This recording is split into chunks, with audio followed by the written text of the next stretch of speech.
হাই friends, মই আয়ুষ ৰং চেনেলত সম্প্ৰচাৰিত হৈ থকা সূৰুযমুখী ধাৰাবাহিকখনৰ আজিৰ খণ্ডটো চাবলৈ বহুত বেছি ভাল লাগিব, কিয়নো আজিৰ খণ্ডটোত পেহীয়েকে শেৱালিক কুট খেলি থকাৰ কাৰণে গালি পাৰিব আৰু তই এইবোৰ খেলি আছা, মানুহে দেখা পালে কি হ'ব, তই ঘৰখনৰ মান সন্মান সকলো শেষ কৰি পেলালি বুলি শেৱালিক গালি পাৰিব আৰু তেতিয়া শেৱালিৰ মনটো বহুত বেছি বেয়া লগা দেখিবলৈ পাব। এইফালে আকৌ পেহীয়েকে পৰীক তই তাইক মৰম কৰি মূৰত নুঠাবি, তাই বিয়া হৈ আহিলে বোৱাৰী হৈ নাযায়, এইখন ঘৰৰ নিয়ম নীতিবোৰ বুজাই দিবি, নহ'লে তাই ঘৰখনৰ সকলো মান সন্মান শেষ কৰি পেলাব বুলি পৰীক ক'ব।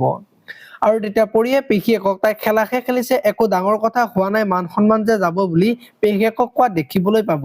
আনফালে আকৌ পাজি আৰু শুনে কথা পাতি থাকিব আৰু তেতিয়া শেৱালি যাব আৰু পাজিয়ে শেৱালিক খবৰ সুধিব আৰু তেতিয়া শেৱালিয়ে ভাল বুলি ক'ব আৰু তেতিয়া পাজিয়ে শেৱালি আৰু শুনক ভালদৰে সংসাৰখন চলাই নিয়াৰ কথা ক'ব আৰু দিনবোৰ বেয়া হ'লে এটা নহয় এটা ভাল বেয়া থাকে, গতিকে পজিটিভ চিন্তাবোৰ কৰ, তেতিয়াহ'লে ভাল হ'ব বুলি কোৱা দেখিবলৈ পাব।